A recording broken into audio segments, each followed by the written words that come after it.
அனைத்தமிழ் உறவுகளுக்கு நெஞ்சார்ந்த திருக்குறள் வணக்கங்கள். நான் உங்கள் மூவேந்திர பாண்டியன். இன்று நாம் திருக்குறளில் பொருட்பாலி 104வது அதிகாரமாக உள்ள உழவு என்ற அதிகார தலைப்பின் கீழ் அமையப்பெற்றுள்ள 1034வது திருக்குறளை பற்றி அறியப் போகின்றோம். உழவு என்பதற்கு உழவு தொழிலின் பெருமைகள் என்ற பொருளில் இந்த அதிகாரத்தின் தலைப்பு அமையப்பெற்றுள்ளது. இப்பொழுது நாம் 1034வது திருக்குறளுக்கு செல்வோம்.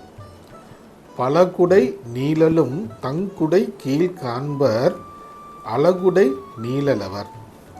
பலகுடை நீழலும் தன்குடை கீழ் காண்பர் அலகுடை நீழலவர்.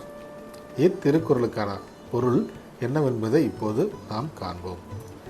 நிறைந்த நெல் வளம் காணும் ஆட்சியாளரின் குடையின் கீழ் பிற நாட்டினரும் வாழும் ஆசையினை கொள்வார்கள் என்ற பொருளில் இந்த திருக்குறள் அமையப்பெற்றுள்ளது. மீண்டும் பொருள்: நிறைந்த நெல்வளம் காணும் ஆட்சியாளரின் குடையின் கீழ் பிற நாட்டவரும் விரும்பி வந்து வாழ்வதற்கு ஆவல் கொள்வார்கள் என்பது இத்திருக்குறளுக்கான பொருளாக உள்ளது. ஆம் தோழர்களே, நாமும் உழவர்களையும் உழவையும் போற்றுவோம். நன்றி, வணக்கம்.